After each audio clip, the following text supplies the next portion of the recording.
dikasihi oleh Tuhan Yesus Kristus, di saat ini kita akan bersama-sama merenungkan firman Tuhan. Dan sebelum kita merenungkan firman Tuhan, mari kita berdoa.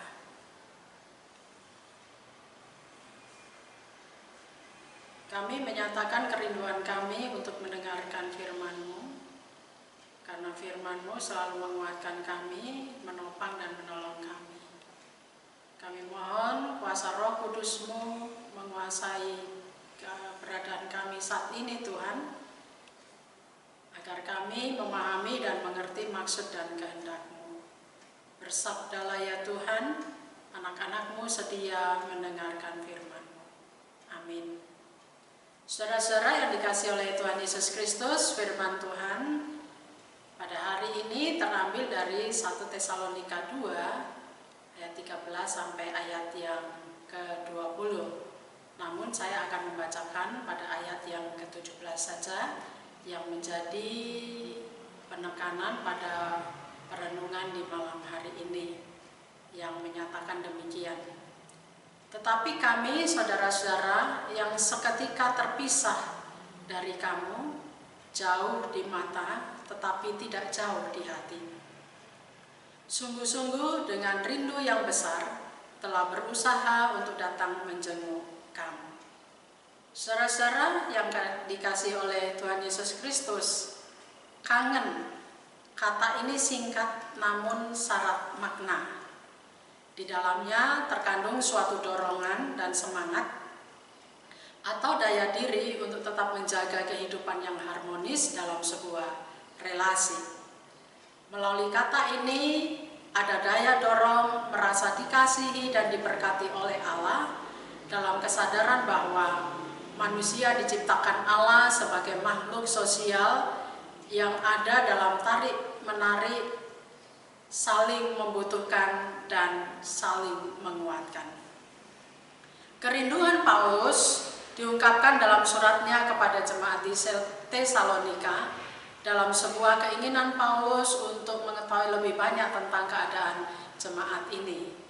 Keinginan inilah yang mendorong Paulus untuk memiliki kemauan mengunjungi kembali jemaat ini, dan cara Paulus ini menunjukkan bahwa hubungannya secara pribadi dengan jemaat Tesalonika sangat erat. Kata terpisah yang menjadi bacaan kita hari ini diartikan bisa saja perpisahan antara orang tua atau anak, juga perpisahan anak yatim yang terpisah dari orang tuanya.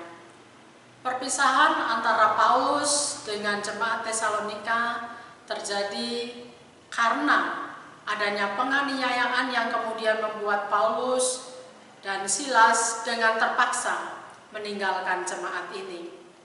Jadi kata terpisah dari kamu dalam ayat bacaan kita dapat dimengerti dengan kalimat sejak kami terpaksa meninggalkan kalian, atau beberapa orang di sana membuat kami terpaksa meninggalkan kalian.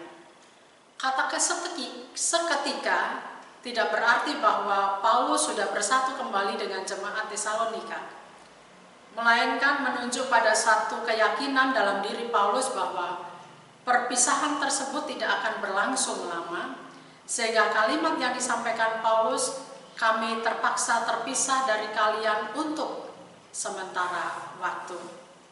Saudara-saudara, meskipun terpisah, namun Paulus menyatakan di dalam ayat bacaan kita, jauh di mata tetapi tidak jauh di hati. Artinya terpisah di mata tetapi tidak di hati. Dalam bahasa Yunani asli, bila diterjemahkan menjadi dalam wajah, tidak di dalam jantung, yang berarti walaupun tidak bersama-sama tetapi tetap merindukan. Meskipun terpisah secara fisik, namun hati mereka tetap dekat dalam doa-doa dan syukur yang mereka nyatakan di dalam Tuhan. Ungkapan dengan rindu yang besar telah berusaha memiliki pengertian bahwa Paulus dan Silas merasa kehilangan jemaat Tesalonika, dan hati mereka terus tertuju kepada jemaat Tesalonika karena mereka sangat ingin berjumpa dengan jemaat ini. Berulang kali mereka berusaha dengan keras untuk mengunjungi jemaat ini. Bukan hanya kerinduan untuk bertemu muka, namun ada kerinduan yang lebih dari itu, yaitu membina persekutuan kehidupan jemaat Tesalonika agar mereka semakin diperlengkapi dalam iman mereka di tengah penderitaan dan penganiayaan yang sedang jemaat Tesalonika alami. Paulus telah berjuang berulang kali untuk datang ke Tesalonika, namun selalu ada saja penghalang. Saudara-saudara, mengapa Paulus rindu untuk datang ke Tesalonika? Bagi Paulus, jemaat Tesalonika adalah mahkota kemegahan para rasul. Jemaat Tesalonika adalah pengharapan, kebanggaan, dan sukacita Paulus sebagai pemberita Injil. Oleh karena sikap dan tingkah laku jemaat Tesalonika yang telah menjadi teladan dalam kehidupan bergereja dan bermasyarakat. Iman mereka bukan hanya diungkapkan dalam kata-kata, tetapi iman mereka diwujud nyatakan dalam perbuatan-perbuatan yang nyata. Meskipun mereka mengalami penganiayaan, mereka mengalami penderitaan, namun kehidupan mereka tetap dapat menjadi contoh yang baik, menjadi teladan di tengah-tengah kehidupan masyarakat di mana mereka tinggal. Jemaat Tesalonika bersaksi dalam perbuatan mereka bahwa Yesus adalah sumber kekuatan bagi orang yang telah menerima firman-Nya dan bersedia untuk melakukan firman-Nya. Cara hidup jemaat Tesalonika yang seperti ini merupakan tanda bahwa pemberitaan Injil yang dilakukan oleh Paulus di sana adalah pekerjaan yang tidak sia-sia. Cara hidup mereka inilah yang membuat Paulus, Silas, dan Timotius selalu mengucap syukur kepada Allah, dan mereka selalu mendoakan jemaat Tesalonika. Saudara-saudara yang dikasihi oleh Tuhan Yesus Kristus, pergumulan bersama kita saat ini menghadapi pandemi COVID-19 sudah kita alami hampir 1 tahun. Di dalamnya ada pergumulan-pergumulan yang berat soal kehidupan perekonomian keluarga, mungkin rasa kehilangan, duka lara, tertekan, kesedihan, kepedihan, kepahitan, dan kesukaran hidup.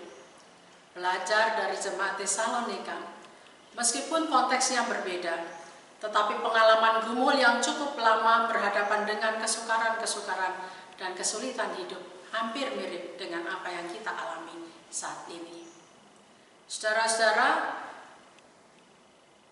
hal itu tidak membuat jemaat Tesalonika kemudian mengalami kehilangan pengharapan, melainkan mereka terus berjuang dalam kasih untuk menyatakan iman mereka kepada Kristus dengan tetap menjaga kualitas hidup mereka sebagai orang yang percaya. Paulus hadir memotivasi dan mendorong jemaat Tesalonika dalam kerinduan yang dalam untuk bersama-sama lagi dengan jemaat ini. Kerekatan hati antara Paulus dan Tesalonika dapat menjadi pendorong bagi kita sebagai persekutuan. Yang pertama, kata jauh di mata tetapi tidak jauh di hati berarti meskipun kita jarang berjumpa atau mungkin juga berada dalam kesukaran dan kesulitan-kesulitan hidup, namun kita dimotivasi oleh firman Tuhan hari ini. Dalam kerinduan kudus, kita tetap saling dapat mendoakan. Kita bersyukur untuk pergumulan yang kita alami saat ini. Yang kedua, saudara-saudara yang dikasihi oleh Tuhan Yesus Kristus, pengharapan tidak pernah menyurutkan semangat kita untuk tetap menjalani kehidupan ini, meskipun sulit ataupun sukar.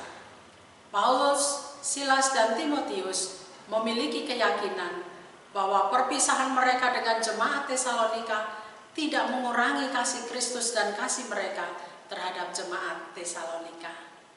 Jauh di mata, namun tidak jauh di hati. Kita bangun semangat pengharapan kita dengan ungkapan ini. Jauh di mata, namun tidak jauh di hati. Artinya, kita hadir sebagai saudara bagi saudara-saudara kita dalam kehidupan persekutuan bergereja. Hadir sebagai saudara, artinya tetap berkomunikasi, tetap saling berkabar melalui media apapun, tetap saling memberikan semangat, tetap memiliki keteguhan dalam pengharapan, tetap saling menguatkan, tetap saling merindukan di dalam Kristus. Seperti apa yang dilakukan oleh Paulus kepada jemaat di Tesalonika. Kehangatan persaudaraan yang demikianlah yang menjadikan kita sebagai pribadi yang dapat menjadi contoh, bukan hanya dalam kehidupan bergereja, namun juga dalam kehidupan bermasyarakat. Saudara-saudara, persekutuan yang berpengharapan adalah persekutuan yang membangun kerinduan kudus dalam kehidupan persekutuannya. Yang ketiga, saudara-saudara yang dikasihi oleh Tuhan Yesus Kristus, Yesus adalah sumber kekuatan. Memang, kita tidak dapat melihat Kristus secara kasat mata. Namun, tetaplah dekatkan hati kita pada Yesus. Merindukan kehadirannya dengan terus membangun hubungan yang akrab dengan Yesus adalah kekuatan dalam menghadapi badai kehidupan. Meskipun Yesus jauh di mata, namun Yesus tetap dekat di hati kita. Yesus jauh di mata, namun Yesus tidak jauh dari hati kita. Inilah kerinduan kudus yang ada pada kita untuk Yesus. Kita bisa lewati kesulitan hidup, kita bisa lewati tantangan kehidupan ketika hati kita tetap dekat dengan Yesus. Dan Paulus pun bersaksi, saudara-saudara, dalam Filipi 3 ayat 14, segala perkara dapat kutanggung di dalam Dia yang memberikan kekuatan kepadaku. Saudara-saudara yang dikasihi Tuhan Yesus Kristus, sudahkah dalam kehidupan persekutuan kita memiliki kerinduan kudus yang sama seperti Paulus, Silas, dan jemaat Tesalonika, sehingga terbangun kehidupan yang saling menginspirasi? Mari kita memelihara relasi iman yang demikian dalam kehidupan persekutuan kita, agar kita semakin kuat dan kita dapat saling menginspirasi dalam menjalani kehidupan ini.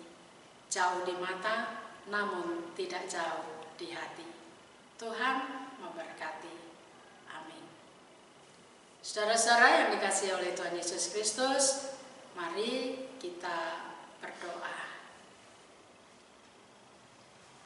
Kami bersyukur untuk malam hari ini Engkau telah menolong kami merenungkan firman-Mu.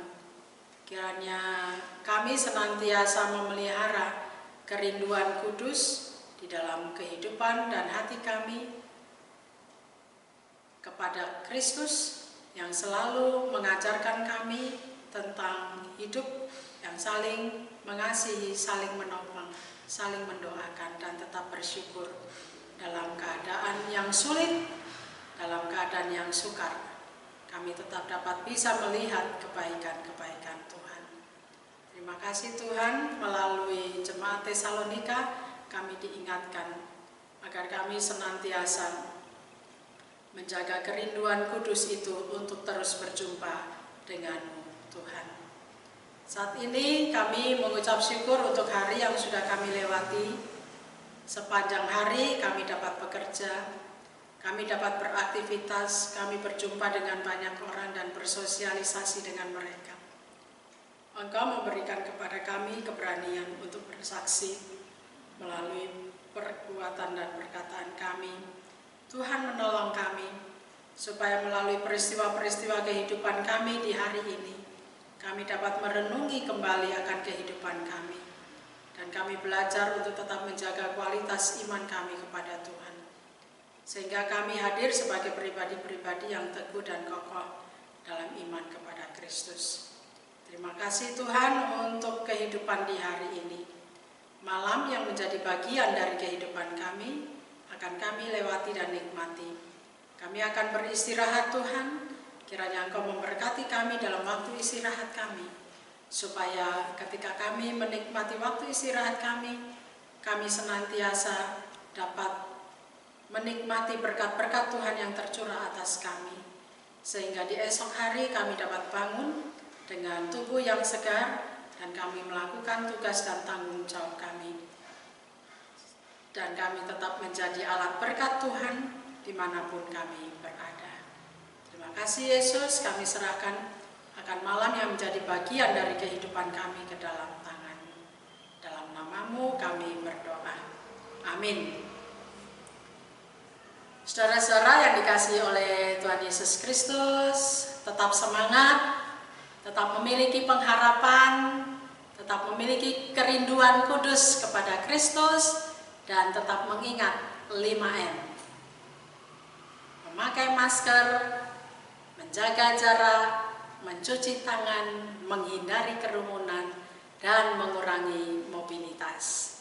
Salam damai, Tuhan memberkati.